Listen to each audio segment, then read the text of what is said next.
है। दूसरी बार मास्क ना लगाने पर 10,000 रुपए जुर्माना रखा गया है। पूरा दिन सड़कों पर वसूली चल रही है। ठीक है, आपने अपनी तरफ से वसूली कार्यक्रम शुरू कर दिया है, लेकिन अस्पताल में बेड ना मिलने पर सरकार पर कितना जुर्माना होना चाहिए? वेंटिलेटर ना मिलने पर सरकार पर कितना जुर्माना होना चाहिए? कोरोना टेस्ट ना होने पर सरकार पर कितना जुर्माना होना चाहिए? शमशान में मुर्दा जलाने के लिए लकड़ियां ना होने पर सरकार पर कितना जुर्माना होना चाहिए? शमशानों में दिन दिन भर मुर्दा जलाने की वेटिंग के लिए सरकार पर कितना जुर्माना होना चाहिए? जितने मंत्री और ये मुख्यमंत्रियों ने बंगाल से कोरोना लाकर फैलाया है, उन पर कितना जुर्माना होना चाहिए? बंगाल में बिना मास्क महीने भर से घूम रहे नेताओं पर पर डे के हिसाब से कितना जुर्माना होना चाहिए? क्या सरकारों की कोई जवाबदेही बची है देश में? क्या सरकारों से सवाल पूछने वाला बचा है कोई देश में?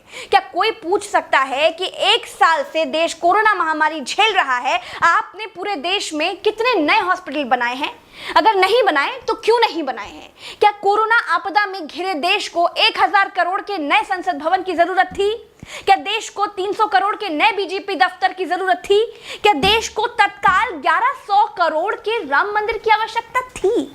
मंदिर के लिए चंदा मांगा जा सकता है तो हॉस्पिटल बनाने के लिए भी सरकार चंदा मांग सकती थी, लेकिन अस्पताल बनाने की नीयत नहीं थी। मूर्ति बनाने की नीयत थी तो बना दी। सरकारों ने अस्पताल नहीं बनवाए। क्या इस देश की पब्लिक सरकारों पर कोई जुर्माना लगाएगी? क्या कोरोना आपदा में देश को कुंभ सजाने की आवश्यकता थी? क्या देश को कोरोना महामारी के बीच बंगाल चुनाव में रैलियों की आवश्यकता थी? नहीं थी। देश को अस्पतालों की, डॉक्टरों की, कोरोना की दवाइयों की जरूरत थी। कुछ दवाइयां बनाई भी तो वाहवाही के चक्कर में विदेश भेज दी। आधे अधूरे टीकाकरण में देश अभी अटका हुआ है। और ये कैसा टीका बनाया है जिसे लगाने के बाद भी कोरोना हुआ जा रहा है? क्या कोई सवाल पूछेगा? चीन ने कोरोना को फैलाया और पूरी तरह से कंट्रोल कर लिया। अपनी जीडीपी में रिकॉर्ड बढ़ोतरी कर ली। चीन से सब कुछ तो ले ही लिया है, सीख भी ले लो।